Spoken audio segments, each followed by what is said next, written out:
Or the Couch, the best place to chill with friends to get your gaming goodness each and every Monday. My name's Dylan Blight, and joining me on the couch this week,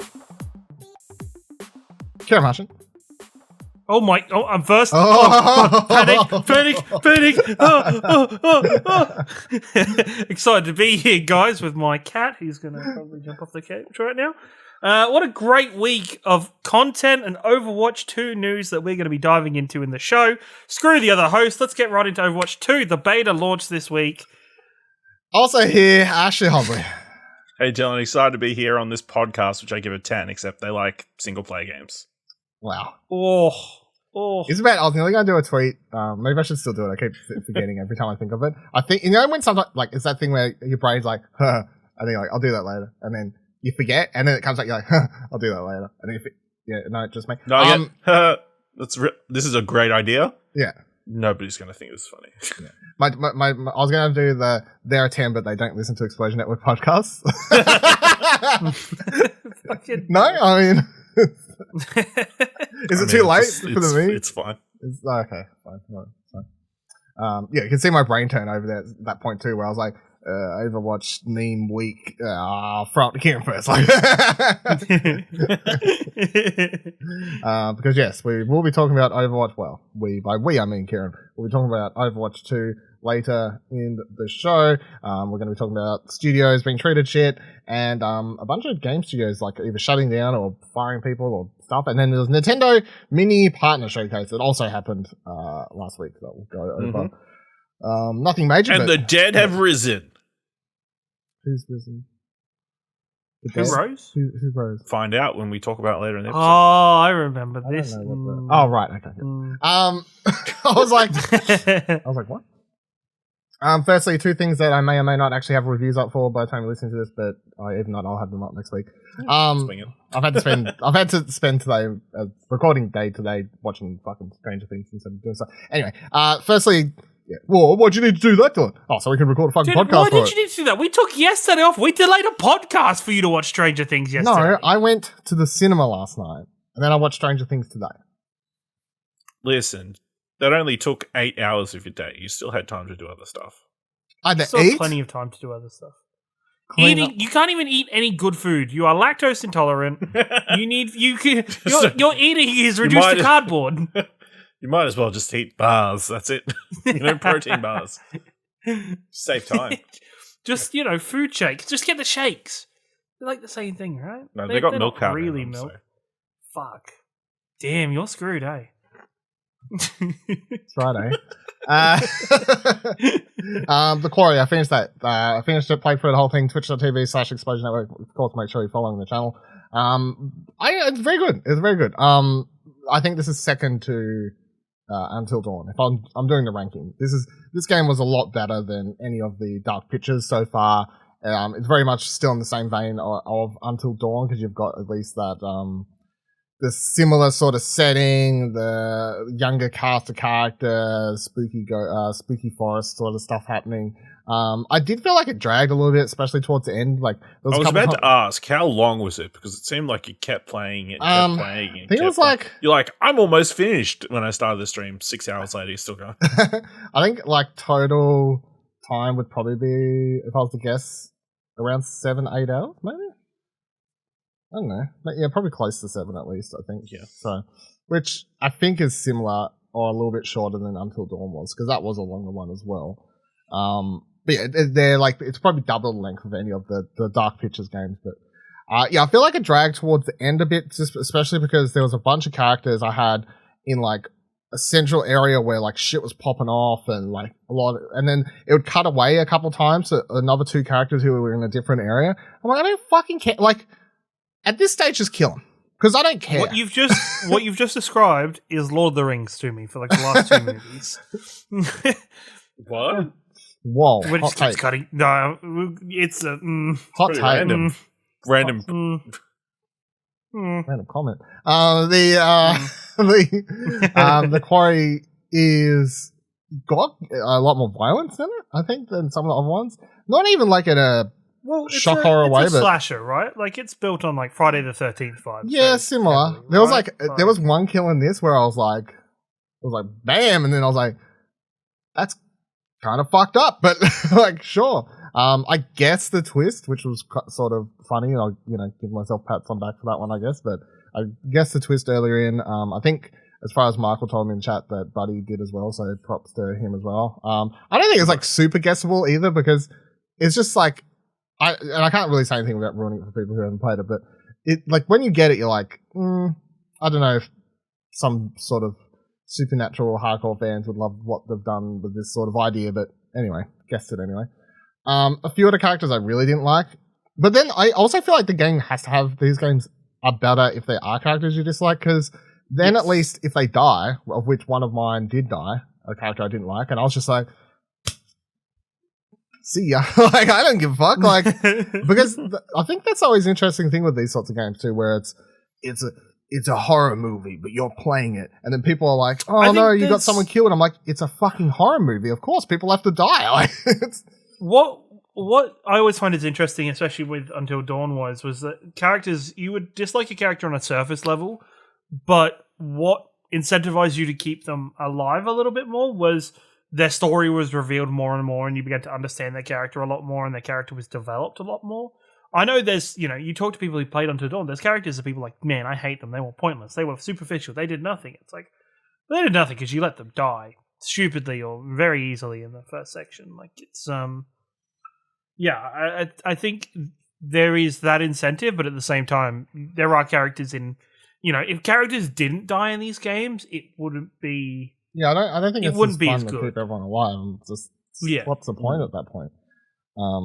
Yeah, I don't try and kill anyone on purpose, even if I don't like the character. I try and keep everyone alive, but if the character happened to die, yeah, you go. I think my only bother with Until Dawn, it sounds like there's one very similar in the Quarry, is one decision kills everybody in like one go. Like, you could have played so well up until the last point, and then all of a sudden you make one really bad decision and everybody dies at once. It's not even a bad decision. It's just, I don't know. Until Dawn, like, it was a gameplay mechanic. That's what happened to me in Until Dawn. Like, I think everyone was alive until they were in the house at the end, and then the one decision, and then all of a sudden, like, all but one died. I'm like, well, that's fucking cheap.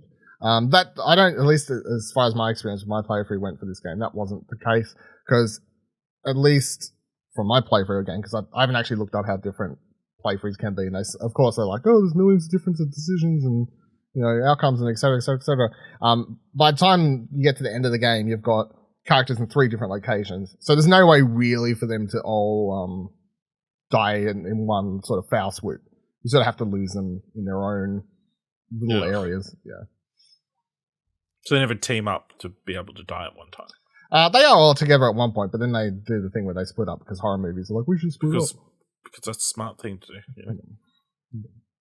Yeah. Music's really good. Great soundtrack.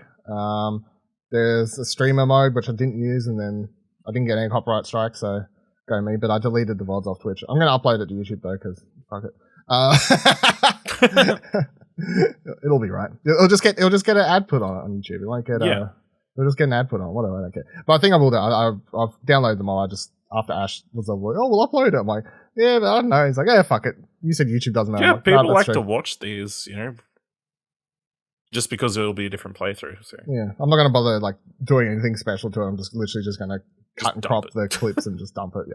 So if you missed it, that's where it's going to be. It's not on Twitch because I took it down in case, because Twitch won't put ads on it. They'll give you a copyright strike for copyright music, whereas YouTube will just be like, so-and-so claimed your music. And There's I'm like, too whatever. many. There's too many. Ariana if Grande. we copy striked everything on this, YouTube would be barren. And I can't imagine playing that game without the licensed music either, because it's actually like got a really cool. It almost has Life is Strange moments, which is a weird thing for this game. But there's several times where characters are just chilling and music's playing. I'm like, this is weird. Like, this game's been influenced by Life is Strange music moments for a horror game, but especially in like the first couple hours where it's before shit kicks off and you're just getting to know the characters and stuff. So, I think I'd be around score wise, maybe like a 7.5, 7.5. Okay. I know lots of people are giving it a lot higher, but like it's good, but it's nothing like anything like mind blowing, especially when we've already had Until Dawn and variations of this beforehand. So I think I'm around 7.5. Do you have a favorite character? My favorite character was probably It was either, I can't remember the names. It was either, there was a character named Dylan, which I can't remember if it was an Australian one or not. And I'm not saying that because he had my same name as me. And then there was another character, but I can't remember his name. So they were like the two friends. It's good to know. It was like Australian one. Absolute favourites. Yeah, I can't remember the names. Memorable. Like, one of them I got his arm chopped off, which was a good bit. That was good fun.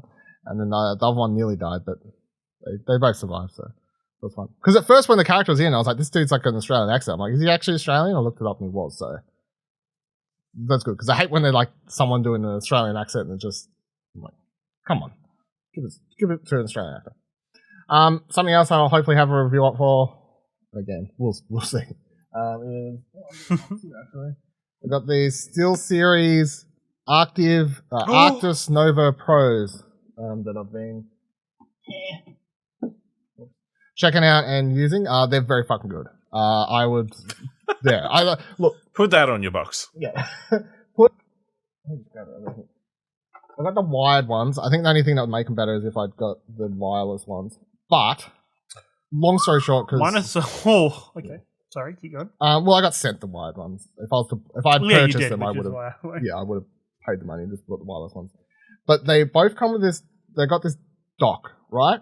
This little thing. This thing is awesome. So on the back, because this is what I just want to touch on the podcast mostly. But this thing, I don't know if it. No, I'd have to plug it. So it does light up. It has an OLED screen. Looks really nice. Lights up. And when you're like listening to music, we'll have like or volume, we'll have a little equalizer. You can use this as to update the volume and whatever else and do stuff like that. You can cycle through and change equalizers all through this, etc., etc., etc. You can also have it plugged into two things at once and switch between those sources. So you can have one of these in the back going to your Xbox, other one going to PC, PlayStation, Nintendo Switch, whatever. You can then switch between the sources. It's also got a line out and a line in, so you can line it out to Elgato or something if you like streaming it or etc. You can line in another device for music or something like that. The headphones themselves are like really comfy, got nice soft cushioning. The music quality is like really, really good. I have absolutely no issues to complain about there. I don't really have any problems with it. I think they're definitely SteelSeries is sort of going really well with their headsets. I think over the last couple of years and got some of the more popular ones on the market. So I think this is just going to be added to the list. But yeah, I definitely feel like that the DAC station little thing is sort of the standout from this because it's really easy to set up, really easy to use, and makes all the difference. I think especially if you have a setup where you have multiple consoles or a PC and even a console, and just being able to switch and have the one pair is this the same? Is it the same thing as like mine is the previous version of like with just the normal Arctic Pros? Yeah. Is it the same as in like the version dictates which console it will connect to? Well, this is the dumb thing. So if you buy the Xbox version, which is the one I got, right, it'll work with everything. If you buy the PlayStation version, it won't work with Xbox. As in, like, wait. Yeah. What? There's literally no reason for them to have multiple versions on the market. They should literally just have one version, and you buy that, and you can use it with whatever you want. But for some reason, there's two. So here's my advice for anyone listening. Just buy the Xbox box, even if you want to use it with a PC and a PlayStation, because you're good. It doesn't matter. You can use it on your PlayStation. It makes absolutely no difference. But buying the other one can lock you out of another console. And it works on everything. It works. I've tried this on every console, Switch included. It works. It's fine. So yeah, I don't know. That's a weird decision making or something behind the scenes I don't fully understand. I think it's because of I don't know. There's something I know with these ones. It doesn't matter which version you got. They were just it wouldn't work. You had to pick which console you wanted to use it with because I think it's something to do with the voice coding between the two consoles.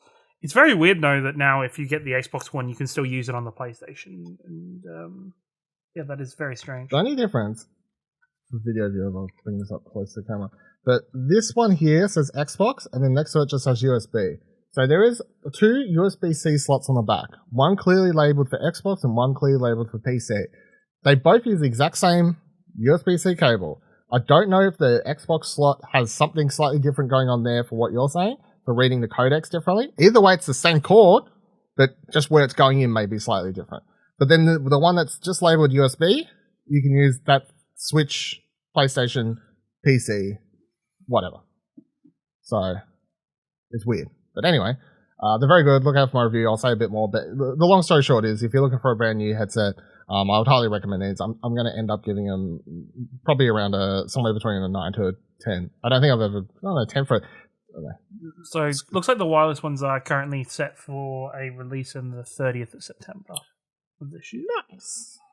They're the ones I would obviously go for, because who fucking calls me? I'm thinking about... I want to upgrade my keyboard. I want to get a wireless keyboard. I have like the cheap keyboard from when I was like, man, I need to replace my current keyboard, and I need to be honest, I need like 10 grand.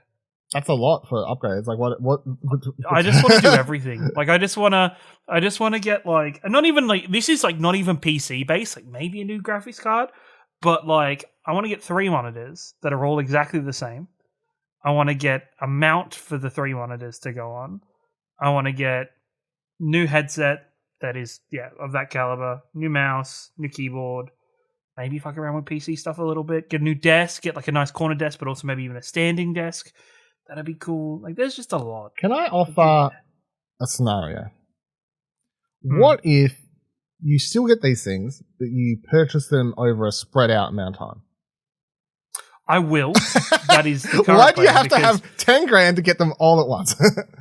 Look, 10 grand would just make it easy to get. That'd be so cool just to have it one day, just be like, here's 10 grand. Oh, yeah, that would just 10 grand would be cool. That'd be amazing. If that's an option, I'm down too. I'll upgrade everything. I'm down. Like, no. I'm just saying, I need 10 grand. Like, if anybody listening has got a spare 10K and they're like, man, if anyone's listening got a spare 20K, I'm one in as well. Like, so.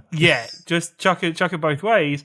And I'll also commit to, I'll use 2 grand, 2 to 3 to maybe even 4 grand of that money to buy Ashley a TV.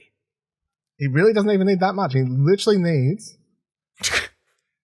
I offered him such a good deal around Christmas time, and this motherfucker wouldn't take it because building a house or some bullshit. Is that a real excuse? Yeah, backfired. Backsided, didn't it? Yeah. I didn't want to say it because I don't want to rub it in your face. I could have been experiencing this TV this entire time. Just saying. If you want to upgrade, get you a good deal. This is me doing my buddy Watson to you. I'll get you a good deal. So what I'm saying is TV greater than housing. That's what you're saying. Yes, correct. Always. You could get a TV on the way to housing. See, do you need a house to watch a TV? The answer is no. All right, get your shit together. I mean, this tracks. I mean, you are the person who said, getting a PlayStation is more important than attending the birth of your child. I would never have said that. I don't think that's true. Yeah, I remember. I don't know. Cool. Shenanigans. So you get a PS5. Don't attend. Don't worry about your child being born. Yeah. Well, whoever said that's probably true. So, but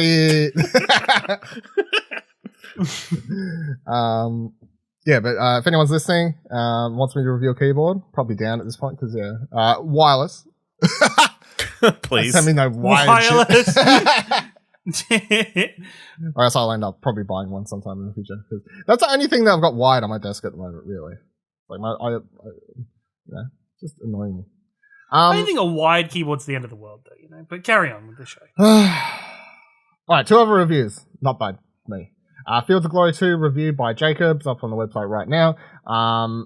Not at all a game I would play. He also admits it's not really something he would normally touch, but ended up giving it 7.5. So he says, while turn-based tactical games are not my forte, I did enjoy my time with the game. The hard-won battles feel earned, and the losses taught me to change up and improve my strategies. The build quality of the game shows real thought, and the endless strategies and scenarios are amazingly detailed and well thought out. So this is like a hardcore, like, medieval RPG, like, tactics game. Like, and I mean hardcore. I watched, like, the trailer and looking through, like, screenshots and the gameplay video, I was like, this is not for me at all. Like, yeah. This is like Edge Empires, but like... This is like a Nick game. If he was in this genre. Like, because the fact, like, in the review, he linked... Jacob linked that they've got like a 200 and something or some ridiculous number ebook. How many pages? I'll open it. It's 226 pages manual on how to play the game. So, yep, that's probably the most Nick sounding thing I've heard. Yep. But yeah, 7.5. So check out his review if that sounds like something you would be into, if you're into the hardcore tactics sims. Then he's going to have another review. I haven't published it yet, but he's written it. I just haven't hit the button. AO Neo Pro 2021 handheld device review. He wanted to write this because there's a new one either out now or about to come out. I can't actually remember what the thing is. Anyway, he kickstarted this. I think that's where it was. Okay. And got it. He's had it for like, I don't know, 12 months, I think it's what it says in the review. So he's had it for a while. Yeah, he just decided to write one because there's a new one coming out. But it's like a Steam Deck before a Steam Deck sort of. It's a mini PC. So the Next Pro, I believe, AO Neo Next Pro is coming out. Yeah, is that like soon or like just announced? I can't remember what the story was. I don't know. Because I saw it's Shannon from Press Start tweeting about it or something recently. Yeah, I think there's been a lot of buzz around it. So yeah, because obviously you can get it here in Australia. So I mean, that's Whereas the Steam Deck you can't get in Australia, so a lot of people were looking at it. But yeah, his review is really positive from his experience with it. He said he like had some issues earlier on, like with certain things running or whatever back in the heyday, but there was like a Discord and forum set up for help and, you know, like to get advice from other people or the devs and stuff like that, which I would assume a lot of those issues are going to be ironed out in the second release because he was part of like the OG sort of supporter base. But yeah, talked about playing a lot of like sort of the stuff I want a Steam Deck for, which is, you know, mostly the indie sort of games that I'd love to be playing in bed instead of actually sitting on my PC. Be that your Dead Cells or whatever else, like Rogue Legacy, something else I think he mentions. Yes. Stuff like that, I think he mentions in his review. I'm like, yeah, that sounds like exactly what I want it for. Retail, I think it's around 2,000 Australian dollars though, is the thing. So it's not like super cheap. So I went to Amazon, it's like 1,300, but I don't know if that's American or Australian. So. It's probably, I think it's American. Yeah, it says here, I just opened this thing because I haven't published it, but $1,215 USD plus import tax is what he's got here from their store. And then, yeah, if you go to Amazon Australian, it comes up $2,149 from the, I don't know if that's the new one or the old one, to be honest, but he says, yeah, he got an 8. That's what he's giving it. The AO Neo Pro 2021 is one of the better handheld PCs on the market, with the new model being released shortly. It'll be interesting to see where they take the device next. It's the perfect companion for gaming on the go. It's sturdy enough and easy to pack. The handheld makes the most of its internal specs to allow for various gaming types, while the community behind it is ever growing and assisting new members. So, specs for anyone who cares of this one. So, it runs on Windows 10. It processors a Ryzen 7, 8 cores, and it runs on a integrated AMD graphics card, 1750 hertz, and it's got a 7-inch IPS screen, so it's decent, I think. But the price is $2,000, like quite up there. But that's probably what the Steam Deck's going to be when it comes out, or eventually anyway. So yeah, and the new one is about $3,000. Yay! People will buy it because I think. Oh yeah, there's a lot of people in Australia who are like, I think, just sick of waiting for the Steam Deck. So it's actually really smart of them, I guess, to push it on like. Well, markets. I mean, it sounds like they've been doing this first. So I mean, yeah, well, technically, yeah, but I mean, like, as far as like if they were to push it on markets that don't have access to Steam Deck, that's like a smart marketing move, I feel. You know? Like click Twitter promotions and target all the countries that don't have Steam Decks. Yeah. So anywhere except America.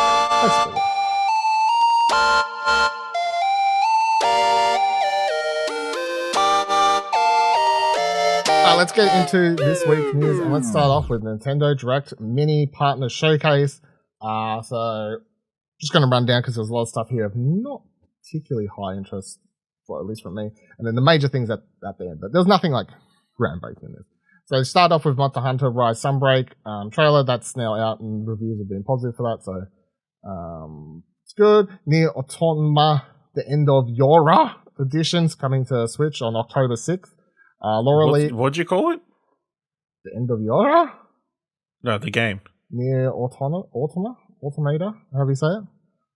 I don't know. One of those things. Right? Yeah, there you go. Why They said automator during the trailer, but I thought it was automata. You're trying to correct me. You don't even know what the fuck you're talking about. Automata. I thought you invented a new one. Yeah, so, I always invent new things. That's it. Lorelei and the Laser Eyes. This looks pretty cool. It's like a detective, neo-noir sort of adventure spy detective game. I'm actually down for this. I assume this will come to other things anyway, but it's coming to first. Full name. It's coming consoles first on, actually, this direct was full of a lot of language of coming to consoles first on Switch, which to me reads as it'll be on Switch first for consoles and on PC. Like, is how I. Yes. And then eventually it'll turn up on Game Pass or PlayStation. Yes. Plus. Exactly. Yeah. This look cool. So it's coming Nintendo Switch first, 2023. Super Bomberman R2. I'm not a Bomberman guy, so it didn't really do anything for me. That's coming next year. Classic. Mega Man Battle Network Legacy Collection. This is another Mega Man collection.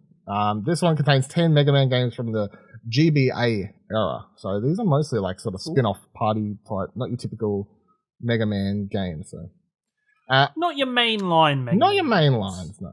The next one I'm actually totally down for because I've actually played this before. So Pac-Man World Repack is a remake of the 3D adventure Pac-Man game. It's coming to Nintendo Switch on August 26th. Has anyone else played this other than me? It was on PS1. I remember seeing this. Yeah, I played it on PS1. I remember seeing this all the time, but no. It looks so bad. I remember really having a good time with it, at least as a kid on PS1. Like, it was a solid.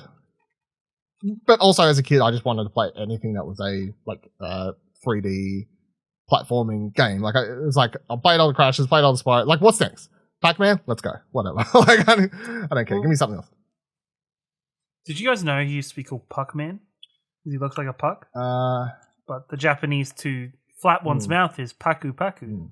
Interesting. Changed Why his name did to why Pac-Man. did they change it? Do you know? Scott Pilgrim never explained that. Is it because people would just- scratch out the part of the P so it changed it to an F?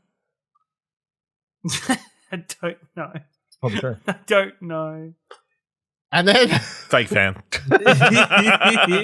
Look, Scott Pilgrim didn't go that far, okay? He did. Jesus. Yes, he did. Did he? Yes, he did. Oh, Yes. fuck. I haven't watched it in a while. They defaced it so then it would say fuck man. Yeah. The next thing I think was my You guys favorite really do thing movies better. from the showcase. It was a game called Blanc. Really distinctive sort of minimalistic art style. It's a co-op game, interestingly. So you play as one player plays as this deer, I assume, and another player is playing as the dog. But they're going on this adventure. I don't really know where they're trying to get to. I guess away from the horrible snow or something like that. But yeah, I think that the art style and cute animals sort of won me over with this one. But Trying to find their families, aren't something they? like that, yeah. Just, But it also reminded me of Journey because I said because you're not talking to each other. I don't think it's going to be one of these games, at least from how I took it, where comms are on and you have some kid screaming at you. It's like that whole Journey thing where you jump in with another player and you just gotta work together with that fucking deer. Get over here! I'll kill your mum, Bambi. Fucking hell. I mean, it does give like Fox and the Hound kind of vibes. Like, It does, and this is why it's I gonna be refuse. I refuse. This game's going to be terribly fucking sad. There is no way this game finishes with both those animals alive. It's gonna end like what was the one before? It Takes Two. You mean fucking the prison one? Yeah. We have That's to how it's choose gonna which end. one's going to live. Spoiler, skip ahead for 30 seconds if you don't want to hear a spoiler for that game. I got too good of a joke. Turns out Bambi's a cop. Bambi is a cop. No. Bambi's been raised as a pack of wolves and is leading this puppy back to the wolves. It takes to off eat the puppy. takes off its deer suit and then Takes off to it's actually a wolf. Yeah. It was me, Austin. Yeah, okay. But no, seriously, I'm down for this game. yeah. It actually looks good. Yeah. It just looks like you have to like solve environmental puzzles and stuff like that, like work together. So I'm down. Coming to Switch first. So yeah, if you want to play it, you have to play it there. Or PC, I presume. So yeah, cool. Where'd I go? Lost myself here. Return to Monkey Island.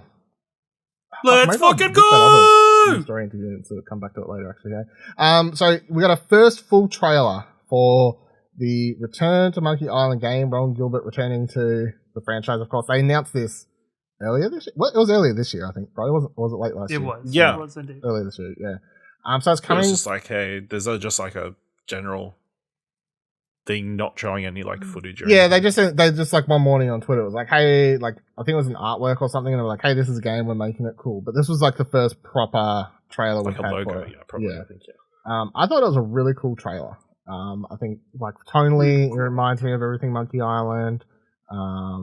The art looks really cool. We'll come back to the art because that's been the hot topic of discussion. But otherwise, I think it looked awesome. Kieran, do you liked this or?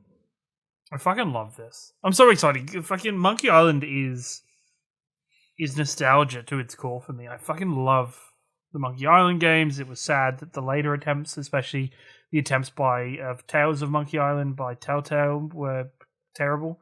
But no, this hits perfectly. The music is spot on. Just kind of even just the earlier section where Guybrush is flicking through the scrapbook. Just listening to the music through that section is just makes you all warm and fuzzy inside. And I'm just looking forward to Ron Gilbert's, humor coming through again and having a brand new Monkey Island experience. So the thing, Yeah, I liked it as well. I thought it looked fine. It looked like a normal adventure game, a very modern art style. Very uncontroversial in my opinion. yeah, very uncontroversial. Very safe, even, you might say. It seems like it's like it's trying to hit a wide audience, like not necessarily cater to old school fans, but hit that artistic style that a lot of young kids are into with all the, especially when it's coming to Switch and it's Yeah. going to be popping when your special multicolored Nintendo Switches. yeah. So on to the next game. Absolutely nothing happened, right? So Monkey Island, No extra news. after it's debuted on the grumpygamer.com, which is the blog for Ron Gilbert himself, where all he did was post the trailer, like in a blog post, and be like, just like embedded the YouTube trailer, showing the Monkey Island. The comments on that went off, so, well, they're not all bad, of course, but there was enough bad ones, and there are some, I'll point out at least two in a minute, that fucking are good shit. I'm being sarcastic when I say it. But Ron Gilbert had to stop posting on that and shut down the comments. So on Twitter he said, I'm shutting down comments. People are just being mean. I'm having to delete personal attack comments. It's an amazing game and everyone on the team is very proud of it. Play it or don't play it, but don't ruin it for everyone else. I won't be posting any more about the game on my blog. The joy of sharing has been driven from me. This was about 24, 48 hours after the trailer release. So good shit there, everyone. So some of the comments that are still left, because as he said, he was deleting some of the more like personal, like ones that sound like people want to kill him over a fucking video game. This one here is like, glad you're getting done and having fun, but not feeling the art at all. It looks like corporate Memphis, hard on the eyes and too busy, while also communicating way too little important detail. This late in development, any constructive feedback for the art style would probably be too late anyways. So just leave it at that, I guess. This person's like a fucking thinks they have. This one here, waited 30 years for this. Just what I wanted to say. Whatever you do, don't make it a lastive, multicultural gender BS. I'll say this much. The graphic style, this can't be saved anymore. Pro will definitely not buy it. So, I mean, there's more, but I'm not gonna. Just as an example of... Yeah. I don't know how you watch that trailer and get from... Because, you want to know why they've Like- watched that trailer? No, you want to know why? Because there was there were several people of color in the trailer. Even though there are several people of color in the original series and have been featured throughout the games anyway, because the games are set in the fucking Caribbean. But, let's leftism. Let's fucking... Oh, don't even. Isn't there like a sheep dude with a beard? I don't know. It's You just a can trailer. have I don't know. sci-fi characters as long as they're white, Ash. I mean, As long as they're white underneath. Yeah. it's Okay. all that matters. Yeah. It's because there were so many people of color and multiple peoples of color displayed in their gameplay trailer. This is also that thing where it's like, it is just, if that's what it is, which is, it has to be, because there's like nothing else in there that's quote unquote woke, other than there being people of color. That is the like total people just being, they're racist and they're covering it up under leftist agenda, blah, blah, blah. It's like, just say you're racist.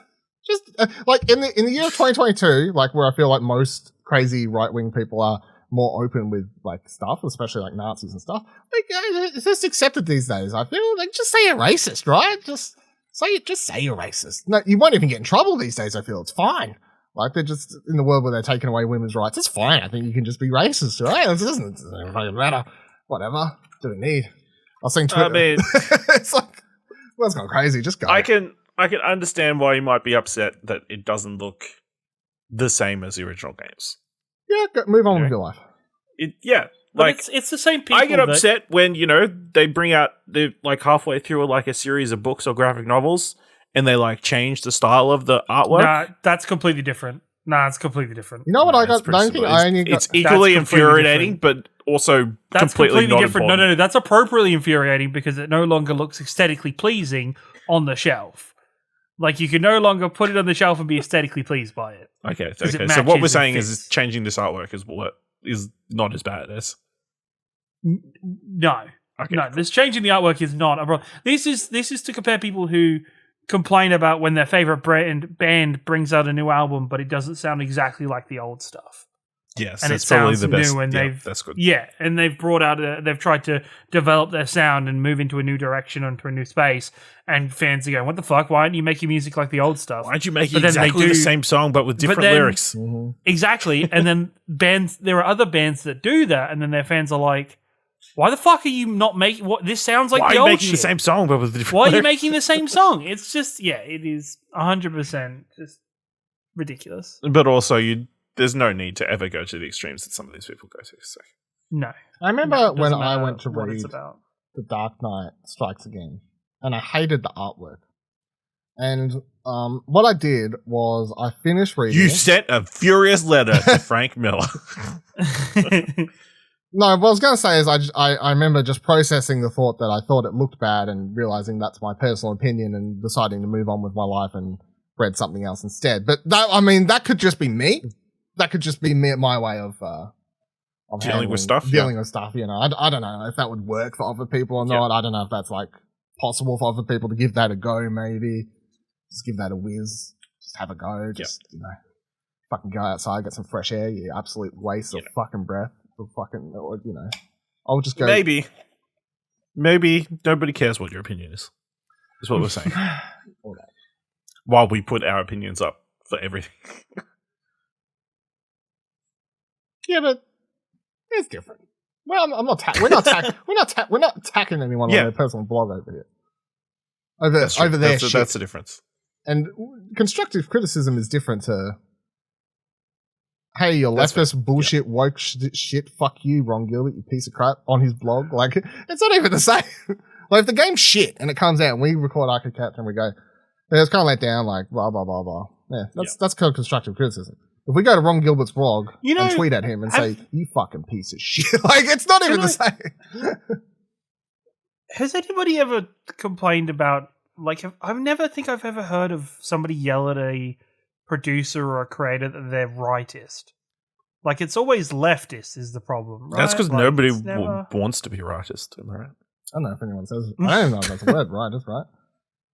Like, there's got to be something where they're far right leaning or whatever. Like, I've never seen a game criticized for that. Maybe it's just because of the games here and the games we play or the games I play or whatever on my personal political views or whatever. But it's just, it seems like. I mean, people do. Like, people call out, like, people like, what's that babyface looking motherfucker?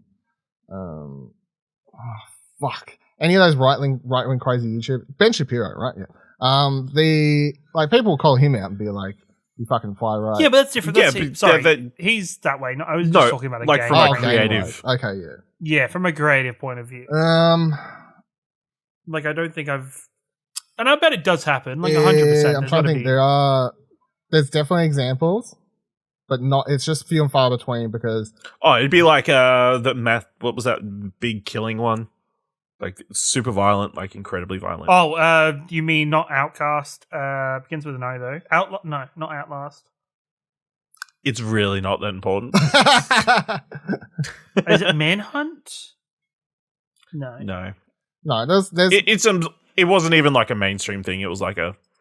Yeah, no, I get it. There's been like, indie games and stuff I know where the developers have, like, shared... like, for example, like, even if you look at someone like Nox... right? Nox, yeah. Who, like, before he sold Minecraft and stuff.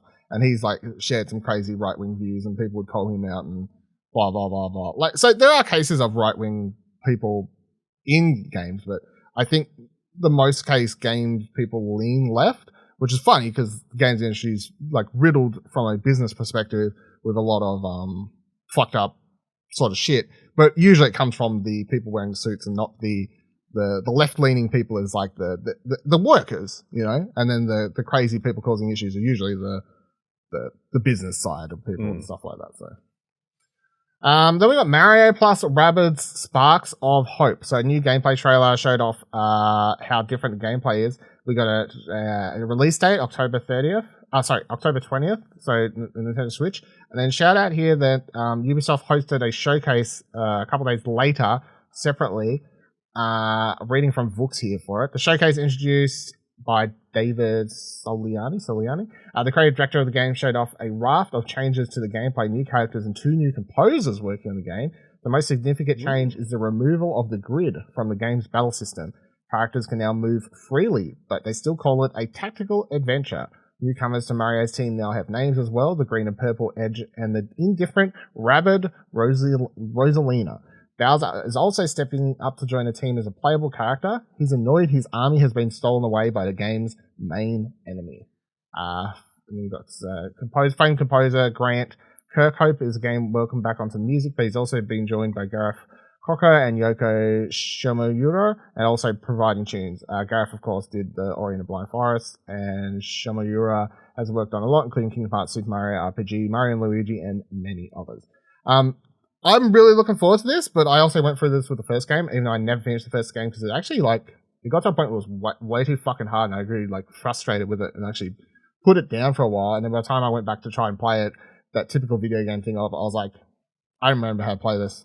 I cannot remember how any of the characters' abilities work, I never attempted ever again, so, I'll see how this one goes. It looks a lot, compared to the first one, the levels look a lot more open, and the battles definitely, with the deletion of the grid system, look a lot more open and free as well, which is good. It still seems to have the same structure though, which is of course turn-based tactical gameplay where the abilities of all the characters can intermingle, and if you line up certain things correctly, you can perform these like big awesome combo moves and stuff. And of course you've got the colorful world and characters of Mario characters, you've got the big crazy characters brought over from Rabbids because they just add a whole different element to it. So yeah, I'm keen for this. I think it still looks good. Ash, I don't think you ever tried the first one, but would you care to give this a go? Yeah, I might give it a go. You know, I didn't actually catch up on the showcase, but you know, it's looks interesting. You know, even though it does have the Rabbids in it, you know, I think it's. You see, the first game redeemed the Rabbids so much. I was like, this is the only game where I'm like, they kind of saved the Rabbids here, huh? Rabbids are but that's not saying Rabbids are good now. Well, they're always good. They're like minions. People like either hate them or love them. They do. Yeah. So the green and purple dude is like called Edge, apparently, right? Yep. So that's the new character. Well, you've got what? 1, 2, 3. Who's he meant to be a copy of? I don't know. Just a new character. Maybe Waluigi or like Shadow. Sorry. Hold up a minute. Did you just say motherfucking Shadow? Yeah. Shadow the Hedgehog. Yep. Shadow the Hedgehog in the Sega series Sonic the Hedgehog. Yep. Didn't you read Dylan, move on with the show. Mario plus Rabbids and then really small text. And we also stole someone from Sonic. We also stole a character from Sonic. Yeah. But not a mainline Sonic character, like just like the edgy guy who, if you remember rightly, had a motorcycle and an Uzi and a human girlfriend. Yes. Yeah, so they'd fit in this universe perfectly, I think. It's how from the sound of it. In this game where they're all shooting guns.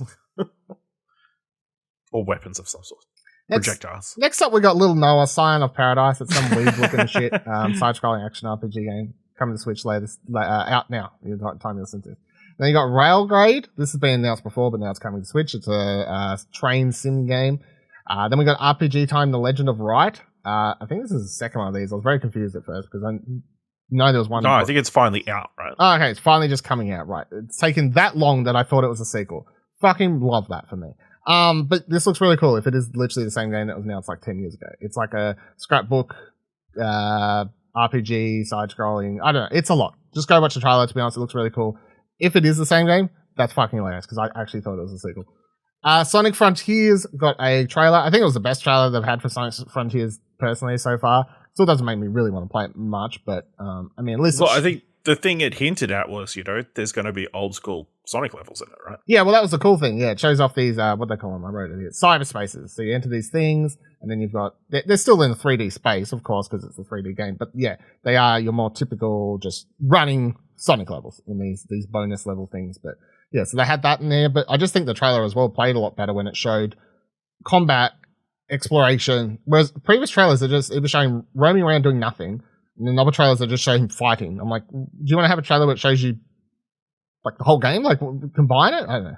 So, then we got Disney Dreamlight Valley got another trailer. I talked about this one last time it showed up, and I said how awesome it looks, and I just hope it's not killed by monetization, which is probably what's going to happen. But again, the trailer looks really cool. This is the farming Disney crossover.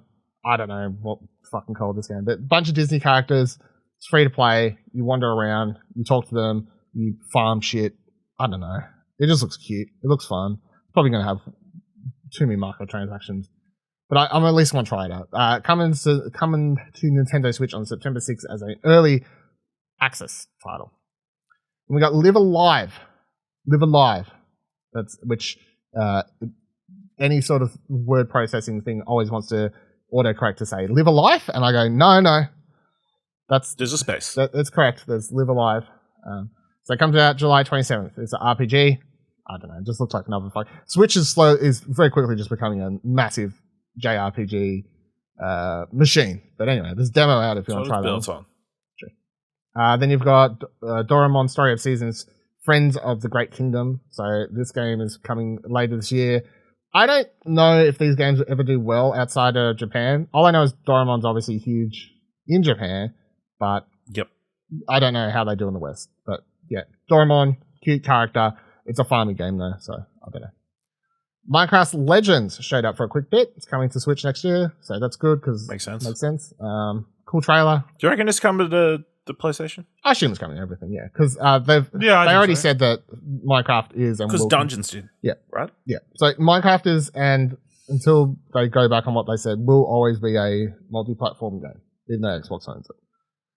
Makes sense. And they proved that by, as you said, putting Dungeons was on everything. So, Dragon Quest Treasure was announced. This is a spin-off to Dragon Quest franchise. You recruit monsters to help track down loot and can ride, fly, and help your monsters in battle. There's a base building element. There's rarity to creatures, which gives you more money. It looked kind of cool. I'm not like here or there on it. Wait, so this is different to the other Dragon Quest building game, right? What the fuck's that called? Builders. Yeah, Builders. This is different to that. Because Builders is actually focused on building and stuff. This looks like it's focused on sort of exploring and solving puzzles using your creatures and then like sort of capturing other ones, I guess, to solve other puzzles and stuff and then using them in battles. I don't know. Okay. It looks alright. It didn't look great, but I'm sure it'll do really well with the Dragon Quest. Huge fan base in Japan again, so like massive in Japan. So yes. Still, I have no idea if they're massive outside, but good enough to bring. We got Hype Montage. Fire Emblem Warriors 3 Hopes. It's out now. No Man's Sky is coming October 7th. 3 holes. Plague Tale Requiem Cloud version comes October 18th. Not to Australia. And Captain Velvet Meteor, The Jump Plus Dimensions, comes July 28th. Whatever the fuck that title is. Portal Companion Collection, out now. So you can play all the the Portal games on the Switch. Trailer was quite funny. It's because at some point Nick GLaDOS says she wanted to call the game the Why Do You Keep Killing Me collection, which I thought was quite a funny little spoilers. Oh, sorry. This is fucking spoiler for the trailer. Oh, Jesus Christ. Then we got Harvestella. It's a RPG farming game. It's a lot of farming. A lot of farming in this mini The showcase. impact Stardew Valley has had on the games industry, am I right? Mm-hmm. Comes to Switch. Sure, Harvest Moon was the OG, but Stardew Valley. I'm not gonna lie though, this game looked pretty great. This is like Final Fantasy, It's but with farming. it's like farming, and then you have like a full-on Final Fantasy-esque adventure. Yeah. But farming. Shout out to Ryan Benson, who loves his farming sims. You won't play these though. This is too Best of both worlds. November Too Japanese. 4th comes out. And then the showcase ended with the huge announcement that actually leaked right before the showcase started, so love that for them. Persona 5 Royal is coming to the Nintendo Switch on October 21st. Fans can finally stop nagging. Thank God. I mean, Persona 5 never comes to the Nintendo Switch, so okay. The superior Persona 5 Royale. I'm just saying, 5 never came. And remember when back in the day when they were premium thinking version for Persona 5S was going to be with the Switch, Persona 5R. and then that didn't come to the Switch for 3 years. Persona 4 Golden and Persona 3 Portable will also be coming sometime in the future. So I don't think this was all too shocking after the Xbox announcement stuff. I mean, it is a little shocking that Royal is able to run on the Switch. Not really. I wouldn't say. It's a big game, though. So I mean, it's a big game, but there's never that much going on at once, if that makes sense. Like, there's never like that much. I would say is graphically intensive or lots of stuff going on. Like maybe in walking around Shibuya or some of the more populated areas, there'll just be less people. Yeah. It's like, why is this train station barren? It's really weird. Yeah, exactly. Why is this place just dead? But no, I think other than that, I think there will be it's capable of It'll be doing easier because it'll be easier to find the people you need to talk to. Even though this is a big thing for Nintendo, do you think this is like a little bit lackluster for the end of their showcase? No. In terms of it's big news for Nintendo, but it's not as big because we've had pretty much the same announcement for Xbox a little bit before. I'm going to say no solely because this is something people have been nagging for years for. So if something that fans have been nagging for years for isn't worthy of being put at the end, then what the fuck is really, you know?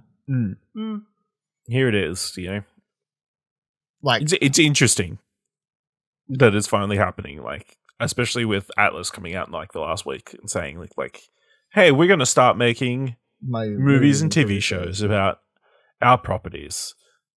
We're going to make Persona TV shows and possibly a Catherine Persona TV show. Is already which a sounds TV like a bad show, idea. Not an anime though. Like, live action. Persona is already anime. But they want it live action. Oh. They want it to reach non-nerd terrible. fan base, basically. It's going to be terrible. Yes, that is going to be terrible. It's going to be really bad. The absurdist nature of Persona stuff is not going to come through well. I think you could, but also you have to choose which storyline you're going to go with. You know, yeah. Who you're going to have to give him a name, and then who's he going to be with? I guess the thing is, right? There's like the overarching. In the anime, though, the overarching story of Persona doesn't change. Yeah, I think in the anime the they only just thing call that the changes character in Persona 5 Royal. YUE. There's only minor changes in Royal, but I'm not going to say those because of Ashley Hubley and the audience. A lot of the audience probably played the superior version of Persona 5. They should just do a spin-off, like a sequel animated series. They did a spin-off. It was called Persona 5 Strikers. Didn't they? They should do a Strikers spin-off. Isn't it? Can't you get on DVD? Like, isn't there just like the movie version of Persona 5 where they just put all the anime short, like cutscenes into? Well, they did the actual anime. They did an actual anime. Exactly. Oh, yeah, okay. Yeah. There is an actual anime. Yeah. You can find it on a shelf at your local So they should just do a sequel, because they're not going to make a Persona 5 2, I don't think. I like how you backed that up at the very last check and you're like, I don't think. Okay, so they will not do a Persona 5 2. I don't think they will either, but you never know. And that was it. So that was a partner direct. Did it decent. Where was Zelda? Bullshit. There was actually people. You can't joke because people seriously say that shit. So. Oh yeah, I can't imagine. It wasn't like a live broadcast. It was like a VOD you know? It was just a video uploaded. Like, Yeah. that was the thing. They were like, we're not even going to do it live. No live chat, so Yeah. save everybody. But wouldn't want to go through the comments, is what I'm saying. No. Yes, correct. All right. Spellbreak. Shutting down. Studio to be absorbed by Blizzard. Ugh. So, And then Kotaku it gets writes, absorbed by Xbox. Spellbreak, the magic-based battle royale, is spellbroken. Good job. Who wrote this? Ari Notice. No? Yeah, Notice. Damn, calling him out. Shutting down early next year. Developer oh my god, I've never had to say that out loud. Polariet announced in a blog post. Also, the whole studio is getting absorbed by Blizzard. The result of an intended acquisition meant to be to beef up development of World of Warcraft. News about shutdowns is always a bummer, but this one hits a little harder for me than the rest. Spellbreak isn't just a refreshingly unique entry in the crowd of Battle Royale, but hurling spells become royale battlers. It was also one of the few games that soothed the dark days of the pandemic. So yeah, I don't really know. Where is it here? Later this year, You're supposed to legally be able to do that yes. while you're being acquired by other things. Yes. I don't think any of us know for sure. No, that that's okay. a thing to be able to. No, we don't know. It's like we're doing all this paperwork to figure out if this is, this acquisition can go through. Yeah. And we're like, hey, let's buy some more shit to add to this halfway through the process. Well, yeah, and then says they say here it's unclear when the game will close servers, and when Kotaku requests a comment, they didn't even say. So it's a bit weird to, especially for fans of a game, I feel, to announce that just kill it. Your game has been killed. We don't know when it's ending. Could be today. Could be tomorrow. Could be 6 months from now. It's like, well, are people just going to keep playing? Do you think they do that, though, with hopes that they're going to say, fuck it, we're just going to... we're going to keep it alive. It's moving over the battle. Yeah, they're going to say, maybe if we threaten this, we're going to revitalize it and pump it back up. Because the story is... Well, the story is Blizzard's buying them literally just to have them help push out expansions for World of Warcraft faster, so... I don't think you'd buy them to do that job and then let them keep doing this game. Because a live service game is something that requires... it's not like, finish your game.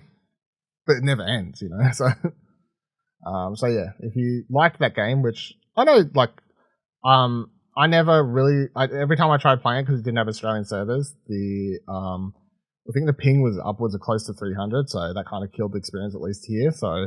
But I had it on the background a couple times when it launched and had some streams on, and people having fun, and in general, I liked the idea of it. Just needed a closer server than not America or wherever. Would have been good to work. And then this is the other interesting one. So Niantic this week announced the game and then also cancelled games and let a bunch of stuff go, which is hand in hand a weird combination of stories. So I don't really know what I'll tackle in, but the game they announced is IGN writes here, Pokemon Go creator Niantic announces NBA All World. Yep, just let that title sink in for a second. So NBA All World, where players will walk around the real world meeting basketball stars instead of pocket monsters or Pikmin. The game looks visually... This is fucking terrible. It looks visually very similar to Pokemon Go, and Niantic revealed a handful of screenshots alongside a brief trailer. In them, the player can be seen encountering Nikola Jokic and Draymond Green. Jokic, whatever. Nikola Jokic. Yeah. Got him. The Yoker. Pokestop equivalent in-game locations. MVP. Pokestop equivalent in-game locations will be found at basketball courts and sporting goods stores, among other places. And players can pick up new items and upgrades for their NBA or Blacktop games, or just cosmetic items to spruce up their avatar. The likes of Stephen Curry and Jason Tatum can also be seen. Yeah, did I get it right? Steph Curry. Sure. Can also be seen outside of the main world map, likely showing off the game's version of gyms from Pokemon Go, where players battle against NBA stars. You hate this, Karen? Or? Have they battled by dunking their phones into the concrete? Yeah, I want to know what the gameplay is. I'm sure it's like a mini game, like a mini basketball game, right? But are you like throwing nets at them, cash them to like catch the basketball players? I assume you're not catching anything. I want to know what the NBA wrap is, if it's like the Pokemon wrap or not. I mean, I'm sure you could. You are all joking, but I bet this one does well. No, it's going to do I'm shit. going to say this does well. There's no shot it does well. I think it'll do well. No, I don't think this doesn't do it won't have the well. length. It won't have the tail. I don't think it But they've got does official well NBA. beyond the American market. Like, I don't think it does well beyond the American market. oh yeah, that's what I mean, American though. No, games can't build success just off that market alone. Sure, they can. No. If the costs are very low. Oh yeah, NBA is very licensing NBA superstars. Where that Jokic guy, the person that fucking Dylan couldn't pronounce his name, just signed a contract worth $265 million. Part of that deal is he gives his likeness to the NBA to do whatever He licenses his likeness to this game. give us Right? 20 It's grand. fucking. We can buy new keyboards. He should give us 20 grand, 100%. He should chuck us the 20 grand. Get us, you know what? We'll, yeah. It really does seem like such a small amount when you say someone's getting paid that much money. So, Yeah, 100%. Yep, no, I agree. It's over several years. Yeah, well, I can take the. It's over several years. It's still probably I think it's like either 4 to 7 years, and when you divide it down, it's still an obscene amount of money across a year. But they play like 80-something games a year, so I mean that's. Look, I'm just going to say out there, if anyone's got For like a match. winning lotto ticket, It's still very high. I'll take the 1 mil. I'm not after the 10 mil ticket, the 2 5s. I'll just take the 1 mil ticket. Like I'm not greedy. I'm good at 1 mil. So then Kotaku writes, the mobile game company behind Pokemon Go, Niantic, is struggling to find its next big hit. And now a new report claims Not anymore. And now a new report claims the studio cancelled multiple projects and laid off staff members in an effort to quote-unquote streamline operations. The San Francisco-based publisher cut 85 to 90 jobs and cancelled 4 in-development games, including a Transformers spin-off announced last year called Heavy Metal, according to a Bloomberg report published today. Bloomberg further reported that an email was sent from CEO John Hanke to staff that said the company was, quote, facing a time of economic turmoil, end quote. And that after previous efforts to cut costs, Niantic still needed to, quote, further streamline our operations in order to best position the company to weather any economic storms that may lie ahead, end quote. Other reportedly cancelled games include Hamlet, a planned collaboration between Niantic and the theatre company Punch Drunk, and Blue Sky and Snowball, but it's unclear if those were planned titles or internal codenames. Niantic found big success, of course, with 2016's AI-powered Pokemon Go, but still hasn't been able to replicate that success. In 2019, the studio released Harry Potter Wizards Unite, but never found a larger audience and was eventually shut down earlier this year. Other games based on Pikmin and Catan have also failed to set the world on fire. If Harry Potter failed, NBA's fucked. NBA is bigger than And Harry it's Potter. I don't think the Harry NBA Potter has done having- anything transphobic, so I think it's fun. Nah, even with the transphobic stuff, the Harry Potter still has more reach. With people that either are not aware of the transphobic issues or don't, like with children and stuff. There are more kids that want to play Harry Potter stuff than there are kids that want to b-ball it up. But grown adults would throw a outside bunch. of. I don't know. Yeah. Who knows? Maybe. I'm disappointed the Transformers one didn't work out. That seems like something that would have worked. Potentially. Like, imagine you're in AR, you look at a car, and then it transforms into a Transformer. That would have been cool. I'm also very disappointed this Hamlet project has fallen through because I assumed that was you collect all the different adaptations of Hamlet that have ever been made. I feel like Niantic's problem is they had a really good success with Pokemon Go, but the gameplay and IP, a super popular IP, of course, which helped them, mixed hand in hand. And they keep trying to put other IPs and replicate the same gameplay ideas. Yeah. The one thing every Pokemon fan fucking dreams of is being able to walk out and to have go on adventures in the real world and catch Pokemon. It's the closest we will ever be, and most likely, sadly, ever going to get to like a Pokemon MMO. Is Pokemon Go. Yep. Like, realistically speaking, every fan wants it. Does every fan who watches NBA want to walk around the real world meeting NBA stars all the time? I think so. Cool, that's great for That's great. For They don't like want to a couple make days, digital right? But- little versions of their NBA stars. Yeah, like it's The thing with these games is you need to launch with a massive audience, get as many people playing the game as possible, and then slowly it like whittles down to the regular base to keep the game alive. Pokemon Go had an extraordinary release. also Pokemon Go had like the perfect release, right? It was like pre-pandemic. It was the first thing of really its kind that had massive success. Is that like it was Pokemon? Like in Star Wars, they have like YBV, like years before Yavin and stuff. We got Yes. like Yeah, years exactly. Yeah, before exactly. pandemic. I think post So pandemic we're is post such pandemic a one. Yeah. yeah. You watch. So when we finish off living out these years, the kids need to watch these years first before they can watch the pre-pandemic years to understand what's going on. Yeah. To put it in perspective though, as far as Pokemon did have like a great launch, but money wise, 2017 they made 278 million. 2018 they made 336 million. This is only off Pokemon Go, by the way. 2019 399 million. 2020 479 million. And so far, in 2021 they made 642 million, and they've apparently already made more than 2021 with half the year to go so far in 2022. So the game has rose every year. The money's gone up and up. It's never dipped at all. It's always gone up nearly 20% or over 20% increase. It's because all you fools get suckered in, and then you go buying all these passes to get shinies that you don't get. Gotta spin me stops. Gotta buy me Pokeballs, mate. I do not buy Pokeballs. That's an absolute waste of money. Gotta buy my incubators. No, that's a waste of money too.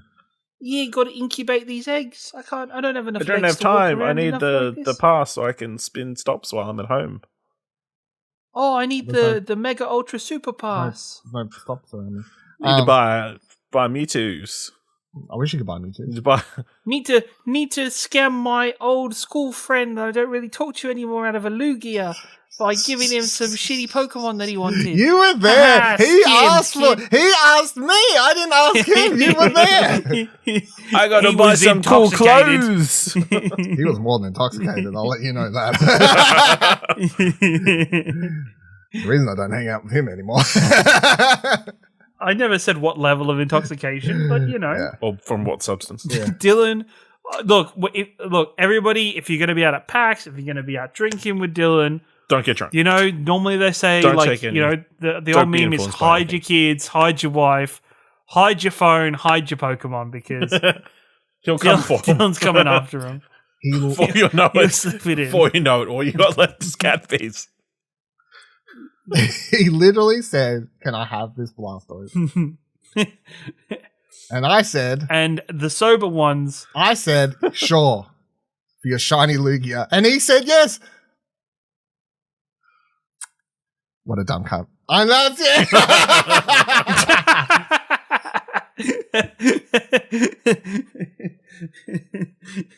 Whose fault's that? You know what I mean? Shit. Yeah, I know. This is the fact is that the game. So Niantic has been making. They're like $1 billion company. The fact that they're talking about like struggling so much, while like, yeah, I don't think there's anything good about this story. Announcing a new game, cancelling games, firing 9% of your staff, while it was only a couple weeks ago that they announced their profits were up. Like, it's not really the but how much have they lost on these other games? Yeah, I don't. Yeah, that's the hard part. But I definitely feel like from a company morale, it's not like. And is those monies that they've made profits? Yeah, I don't know. But yeah. I think on Pokemon Go, they definitely how much money they've lost on these other projects, I don't know. I definitely think Pokemon Go is making them money. They're not losing money on Pokemon Go. Everything in that game takes forever to come out, and I found out why recently. You know, I was but the costs of making this stuff for the game have gone up as well, I would assume. I feel like it's still just not good. Like, as a string of events, it's not good for your like company morale. Like, I don't feel like it's a string of stories that really helps boost morale as far as a company goes. Probably not. No. But yeah, the funny thing is, I found out recently in an interview, someone from Niantic said the reason that stuff for Pokemon Go takes so long, like game feature wise, to come out, is because it always has to get approval from Nintendo, and the Pokemon company. So if they're like, hey, we want to do a community day, everything has to get approved. They're like, we want to do a community day for Porygon or some shit. Pokemon company can be like, nah, veto. We hate Porygon at the moment. Change it. Do something else. Or, so when they recently changed the Pokemon Mega Evolutions in the game, they spent ages, developing the system, and then they had to go back and forth between Pokemon Company, the Pokemon Company to be like, yeah, that's fine. No, hate that. Like, which to a degree, you're like, yeah, it's like, it is their game. Like, it's their IP. But also, you can understand how that slows down a development, like being able to push out updates compared to if it was their IP, like Niantic's IP. So that's why stuff is so weird there. Yeah. All right, and then the last news story this week, right? Yep. Yes. Before we fucking hear about Overwatch for 2 hours, is Skull and Bones. Apparently, back from the dead. I don't think they're allowed to license. No, I don't think so. I don't think we're my allowed version. to. My version would not be. My version would not get picked up by copyright. No, Would be good. It'd be no instruments. It's just purely a cappella. Because everybody loves the sheesh she's, so like, why not see instrumentals? Eurogamer writes, shanty instrumentals. another day, another Ubisoft release date leak. This time, it's details of Skull and Bones' long-awaited launch, which has service. Details dug up from an Xbox store listing point to Skull and Bones having the usual array of pre-order bonuses, as well as premium items for an edition, including a soundtrack and art book. A release date of the 8th of November 2022 was also spied, thanks to regular store watcher Tom Henderson, of course. After a long and protracted development, Ubisoft previously confirmed Skull and Bones would finally launch sometime this year. In late April, test footage of the game appeared online, which Ubisoft subsequently acknowledged. Taken from an alpha build of the game, the 4-minute tutorial video showed a quick look at how it'll play. Blah, blah, blah, blah. As of Seeds, persistent online multiplayer will keep players on their toes, with others able to battle you and take your drop to treasure. Ships can be expanded, restocked at ports, where you can also customize your character. Ship battles appear to be a core part of the game, though crew morale will deplete over time via repeated defeats. Blah, blah, so to be clear, they've dropped the idea of you playing purely as a boat. Yeah. You're actually playing as a pirate. Yeah, you're no longer the boat. You're no longer the boat. You control the boat. You're no longer when you're steering the boat, battling with the boat. But you are not the boat. Can you imagine this game coming out? No. This game was inspired by the naval combat. Sorry. I was going to say no. I thought you were done. I thought it was full stop. Like, can you imagine this game coming out? Everybody thought it was dead. Yeah, we all thought it was dead. But this game was inspired by the naval combat of Assassin's Creed 4 Black Flag, which is 2013. Mm-hmm. Launch of the PS4. Which was inspired by Assassin's Creed 3, which is launch of the PS4. It was available on PS3, 360 and PS3. Yeah, it came out like a couple months before 100%. the PS4 and then was at the launch, yeah. Yep. It is, that was 2013. It is now 2022. We live in a world where the game Sea of Thieves has been out for several years. Mm-hmm. And Skull and Bones is trying to push its way into the market. This game's doomed to die. There's no way. They are putting out a corpse, pretty much. It is already dead, and all the players are just going to be there with a stick poking at it, wondering who pokes it and it's going to explode first. Kieran, is it dead or is it just cursed? Cursed to live forever.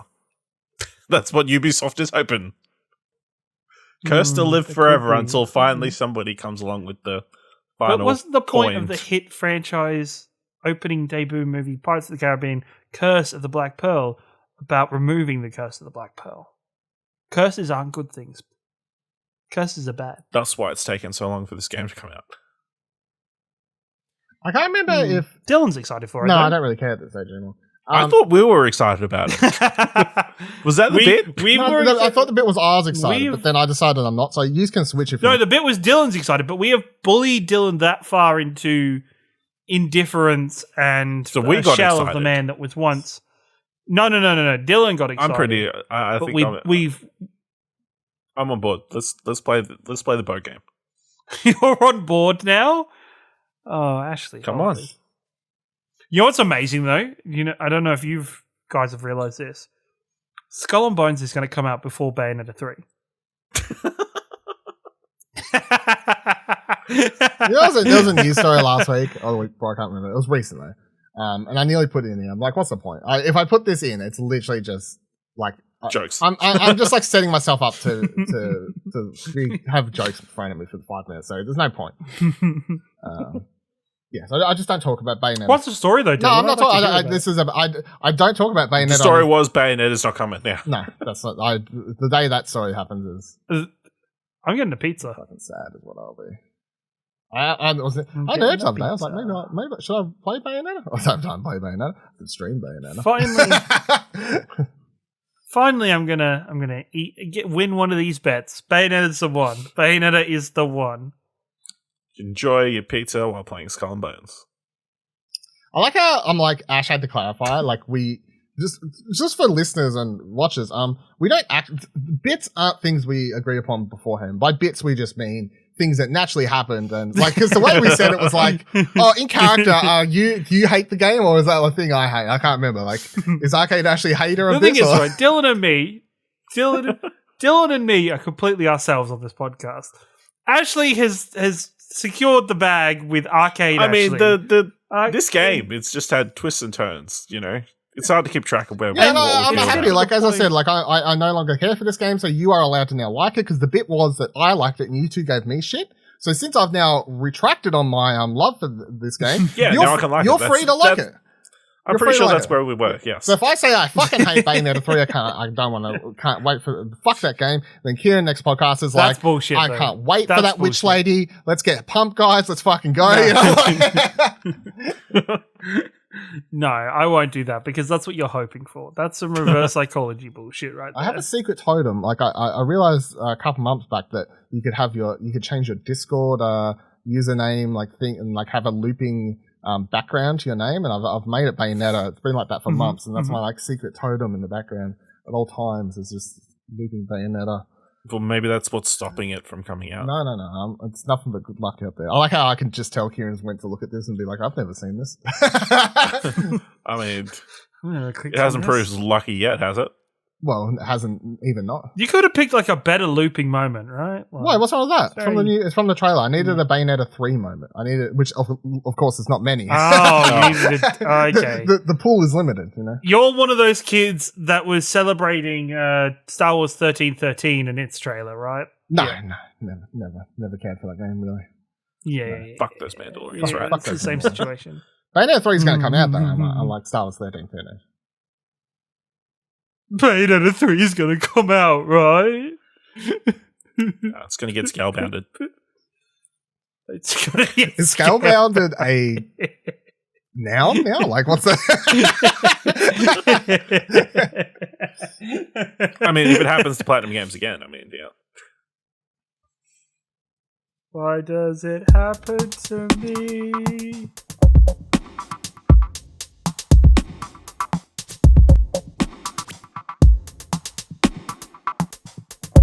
I've been playing that Overwatch 2 beta, boys.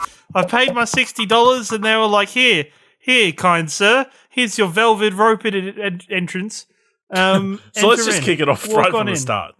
This is a free-to-play game. Well, so it's a free-to-play game. It's going to be a free-to-play game. Yes, it is a free-to-play game. You paid $60 to play.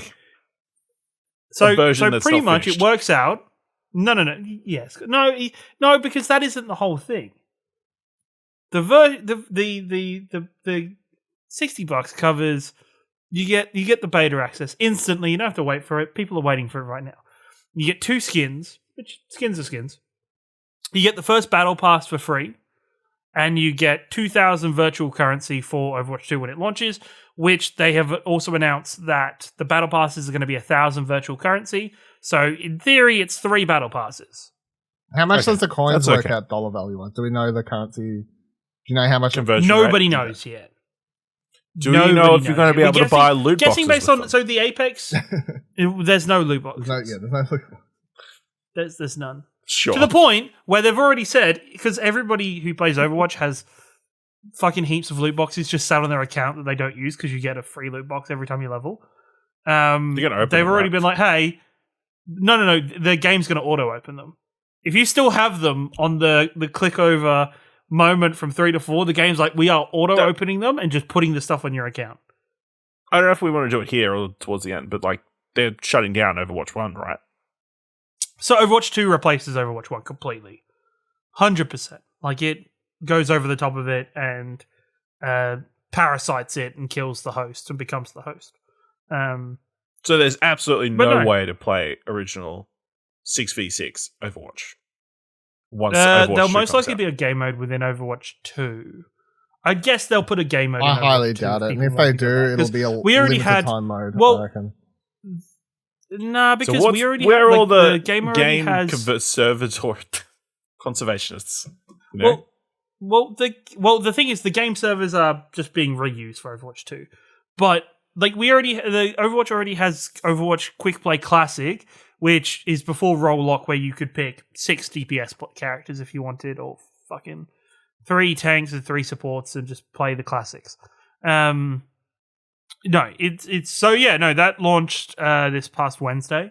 For those who paid that $60, you got instant access. For anybody else, it was rolled out and is still rolling out, and will roll out all the way till July 14th. The beta goes up until July 19th, so you get. Yeah, there's a sign up. You could opt in. It was prioritizing console players because it wanted more console players at first, because this is the first beta that's been available on console. So yeah, the game is a lot of fun. Once again, the brand new character Junker Queen is a lot of fun to play and One last question. Up. Yep, go for it. If you bought it, can you get it on PC and consoles? Because it's going to be cross progression on both. Well, there's going to be cross progression across the board. Yeah. But you bought it for PC, yes. I assume.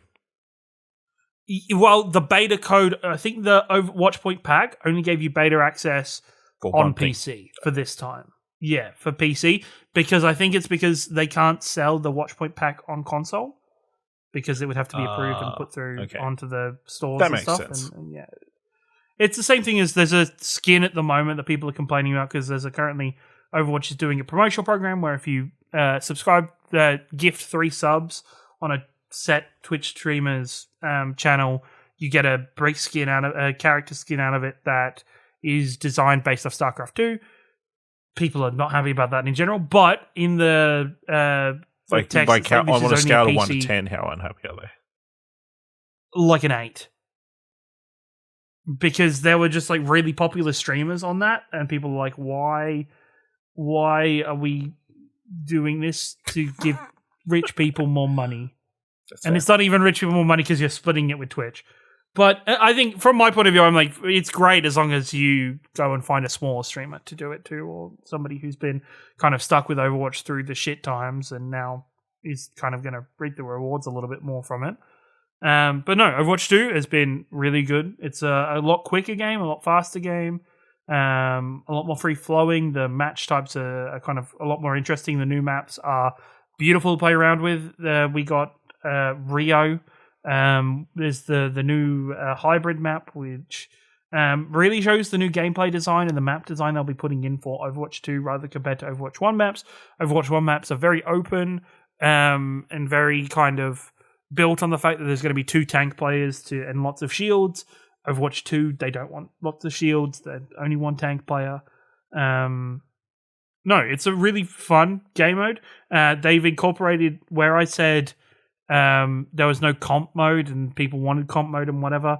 They have incorporated comp into the gameplay, but without actual comp, where players can watch both sides and play both sides of a map, which doesn't happen normal quick play.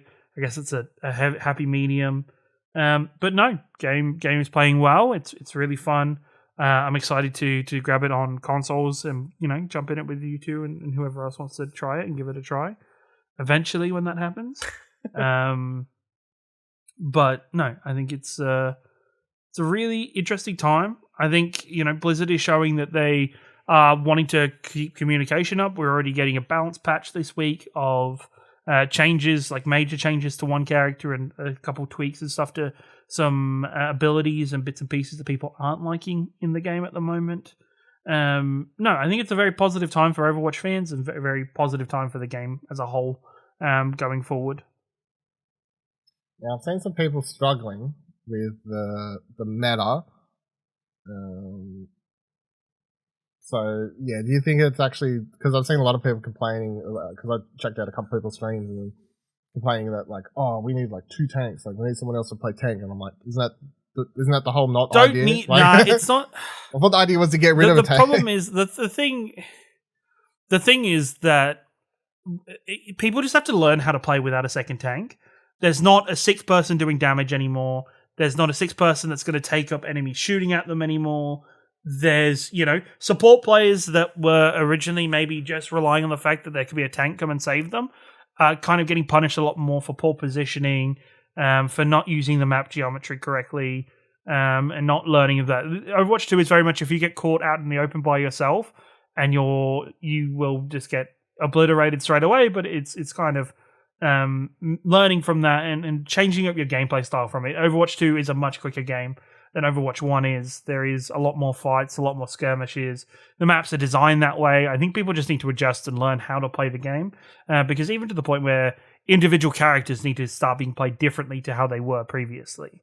I think, it's going to take a little while for Blizzard to fine-tune it and to bring everything full circle and kind of make sure all characters feel good within the system. I think there's 1 or 2 characters that need to be changed over or just kind of adjusted here or there. But other than that, I think it's in a very good spot. And I think it's positive. I think it's something like 300 and something days since the last actual new piece of content was put into Overwatch 1. So to finally get to this point where there is a roadmap with every 9 weeks there's going to be a new season start, with a new character happening every other season, and then the seasons in between there'll be a new game mode or a new map added each time.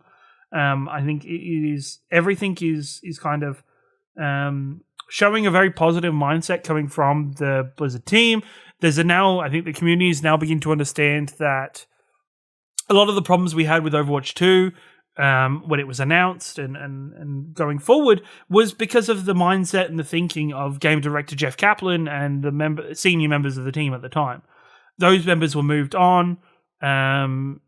We had, a bunch of the team stepped up into new roles, and it was then transitioned into this game service, this live service game that is looking at living and breathing and giving roadmaps and communicating more and showing more about what they want to do with the game. I think in the last maybe 3 to 4 months, they have 180'd this game for me. I'm actually really excited for Overwatch 2.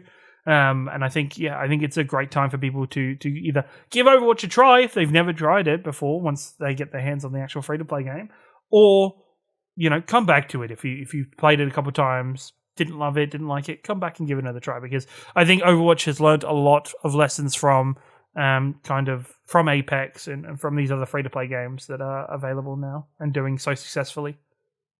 Ash, you thought of something funny, I feel like 5 minutes ago, and you're holding on to it. It's just, it's just funny, the idea of this, like, all these friend groups of 6 people, like, having to cut somebody. Oh, it is like a weird thing. I just imagine, like, making t-shirts to say, but I was the other tank, and now all I got was this t-shirt. Got to be a bench warmer somewhere. So everyone now has a bench warmer.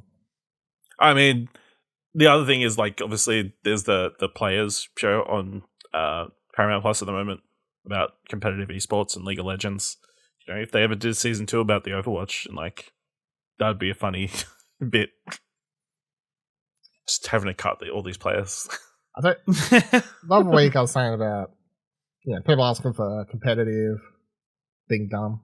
I also say I've seen a lot of people already. I've seen like in replies on Twitter and YouTube comments on like people already like, this character's fucked. The game's already bad. You need to fix whoever. Like, there's already so much stuff, and I'm like, that's always it's fucking early access. Like, oh, is there ranked? It's gonna happen. No, I think not officially. Like, it's not ranked properly. Like, the only thing that's different now is so Overwatch normal quick play previously was you either attacked or defended a map, but you didn't do both, where competitive modes, you do both, where that now happens in normal quick play, which is the main change. So it was more a case of making games longer so people get more time to play the game rather than having these quick game modes, extending it, and I think that's kind of the happy medium that Blizzard came into.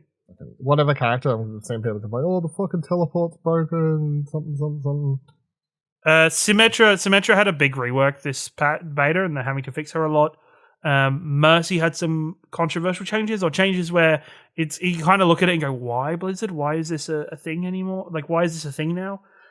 Personally, I think Mercy is a character that needs to be changed a lot, because a character that is completely devoted to healing, she doesn't really do much damage or much actual attack power. She is it's the support everybody hates in League, Dylan, the one that just attaches to somebody and floats around. I don't know if that was out while you were there. Maybe that isn't. There's a character, all she does is like shoot a beam at somebody and connects to them and leashes to them and heals them through that. And you look at it, you look at it, and when you look at the scoreboard, one of your players has 0 damage done and isn't doing more healing, isn't doing, lots of stuff healing that way. You kind of like, what the fuck is this character in the game when the other team has 5 players all doing damage?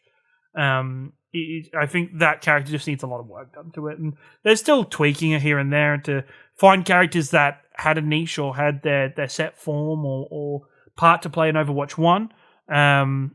Is changing over. They've already announced they want to have less aim-based heroes in the game, like Mercy, that isn't all relying on mechanical skill, which I think is a very positive thing for supports and tanks.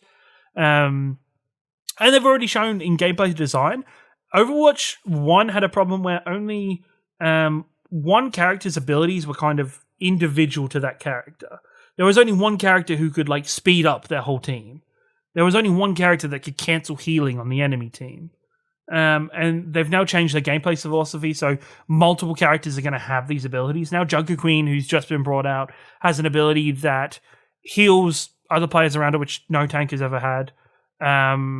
Gives everybody a speed boost when you do the ability. She's a tank? Nobody's ever had. And her ultimate in a tank. I thought she looks gives like everybody not a tank. But. She's a tank. She is a when she does her shout, she gives everybody 100 overheal on top of their health, and gives herself 200 health straight off the bat, and gives everybody plus 10% movement speed. And also her ulti cancels healing on the people she hits with it. Like, she is a very brawly and very full-on tank. She is a lot of fun to play, and very much changes the gameplay a lot for Overwatch and Overwatch in general. So I think the last day or so, I've seen more people kind of settle down with playing her, so it's not just her in every single game. I feel like I'm fine with people complaining about like character changes and stuff, but like if you're acting like it should have been done yesterday when you've paid, I know you paid to play it, but like it's still early access. Like the whole idea of early access is to fix. Yeah, it's very weird. I think there is a portion of the community that does this math where they're like, okay, we haven't had a new character in 3 years. We generally get 3 characters a year. That means that when Overwatch 2 launches, we'll get 9 characters. Because they've just been saving the characters they should have released for this game. And so when it was announced that at launch there's only going to be 3 new characters, people are like, what the fuck? What have you been doing this whole time? What is going on? Blah, blah, blah, blah. Like, making the game. It's very... That is some very puddle very gate weird sounding bullshit to me. Yes, it is 100%. And I feel like a lot of communities... Game devs lazy. Yeah, 100%. And it's just very weird. Yeah, it's you're going to deal with it. I think overall, I'm very positive about Overwatch 2. And this is, especially for Team 4 within Blizzard, I'm very positive about them. Because I think they seem to be wanting to progress and wanting to change as a gameplay studio and wanting to kind of change up how they've been doing things. Blizzard is very much set in their, ever since World of Warcraft, they're very much a case of, hey, every time we want to release a new section of the game, we're going to release a new box for it. And you have to buy that new box every couple years to be able to keep playing the game. Where they're transitioning out of that. This free-to-play model is very different for them. They're learning from what other people's successes are, and they're pushing in the right direction. That combined with Microsoft taking over, in the next couple of years, I'm excited overall. Yes, it's still shit that douchebag CEO has been reappointed onto the board again for another couple of years. Yes, that kind of stuff's really shit. Yes, hearing stories that Blizzard had to give the Overwatch devs, or thought it was appropriate to give Overwatch devs a matrix to tell if a character was hitting the right demographics and they had the right spread of sexualities targeted and nationalities targeted and different things. That's all gross. That's like, what the fuck, Blizzard?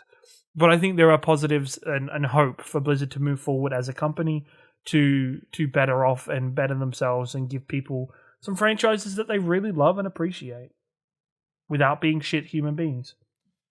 Only time will tell, but yeah. I mean, I will give it a spin when it comes out. So and it's free, so it's not like I'm giving them money. It's free, so why not? I will not be paying the $60 though. So, yeah, but yeah. You don't have to. Like, nobody has to. That's the thing. I've had a friend complain. I've had a friend complain about the $60, and I'm like, dude, you didn't need to buy it. You didn't have to. You just did because you love Overwatch. You didn't have to buy it. You could have waited for a beta key if you wanted a beta key. They've already said everybody who signs up for the beta is getting beta access. Whether that is you get the last 3 days at the end of the beta or you get the whole time, different story. But it's just, I don't know. For me, I think the $60, when you look at it, is if you work it out that. So Apex Legends Battle Passes for you guys, how much is that roughly? Is that $15? 15 to $20? $15. $15. So if you average that out, that it's going to be somewhere between $15 and $20 for a Battle Pass, that $60 covers 3 Battle Passes. I can get 3 Battle Passes out of that value. Right? Like, it's fine. And also I get some skins, and I get beta access, and if I didn't already own Overwatch 1, I'm going to get Overwatch 1 as well. I don't think the value is not there if that's what if you get for it. Like, you get your money's worth. For me, I don't need to. I'm not going to get my money's worth, so I'm not going to pay. No, for you, 100%. That's the thing. 100%. To get your value, you have to be someone who's going to play a lot of Overwatch, and you're going to get, we're going to buy those season passes, and you're going to get value out of it, but... Yeah. Yes, 100%. Yeah, no, 100% agree. So or else it's like you're paying $60 to not pay the game, not use the season passes, so it's a waste of money. So. All right, Ash, do you have anything last comments on Overwatch before we wrap up? No. Look forward to it actually coming out, and then we can all move on. Positive energy to end the show. Let us know your comments. Side note, yes. we were talking earlier during the direct section about that, right? Which one? Legend. What's it called? RPG Time, Legend of Right. Yeah. It already came out. Yeah, I think I said that, didn't I? It was exclusive to Xbox. Oh, right, okay. Because there's a few there that were shadow drops, or just like out now, or out tomorrow. Yeah. Thing, so. No. So it's not a sequel, it's a port of the Xbox. That was exclusive to Xbox and Windows. Right, PC. yeah, so definitely not a sequel. Yeah. No. Yeah. There you go. Very confusing. Absolutely. Let us know your comments, questions, concerns about Overwatch, Nintendo, Partner Direct, Niantic, Pokemon Go, I don't know, anything else we've talked about this week on the show. Check out ExplosionNetwork.com for all the other stuff that is up now or going to be up shortly, including the Jacob stuff, which will definitely be up, his reviews, mine, if not shortly after this. You can find all of our Twitters and our Discord heading to ExplosionNetwork.com/Discord, ExplosionNetwork.com/Twitter. And if you like this episode and thought it was worth $1, head on over to ExplosionNetwork.com/support, where you can donate as little as $20,000 to help out me and Kieran. Until next week, same time, same couch.